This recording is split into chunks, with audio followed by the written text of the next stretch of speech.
May mga nabasa din ako sa ano niya, sa Messenger that time nung bago ako umalis. May ka-chat siya na iba. Nag-overthink na ako kasi wala na siyang time sa akin. Which is ako may time ako sa kanya parati, nag-update. Pero siya hindi makapag-update sa akin. Kaya parang pakiramdam ko, parang hindi na ako mahal. Yung ganon. Parang nanlamig niya siya sa akin. Hindi ko alam kung okay pa ba relasyon namin. Nalaman ko lang to nung pag-uwi ko ng Pinas din na marami siyang mga utang na binayaran ko na almost 60,000. Muntik na kami maghiwalay dahil sa pera. Wala siyang maisagot sa akin na matinong sagot na kung saan niya dinala. Ang sabi lang sa akin, hindi niya alam.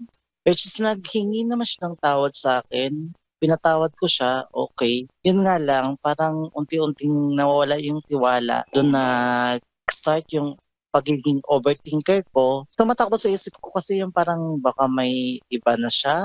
Parang gano'n. May mga nabasa din ako sa ano niya, sa Messenger that time nung bago ako umalis. May ka-chat siya na iba. Pero pilit kong binabalik yung tiwala ko sa kanya. Pero ang hirap pala. Kahit pinipilit kong intindihin ang sitwasyon namin. Kasi mahal ko. Sobrang hirap sa sitwasyon ko gawang. Kailan mo planong hiwalayan tong tao na to? Sa totoo lang, wala. Hindi ko kaya. Sarap manood ng radyo, no? Ginawa mo na talagang bisyo ang panonood sa amin, no? Umabot ka na rito eh. Huy!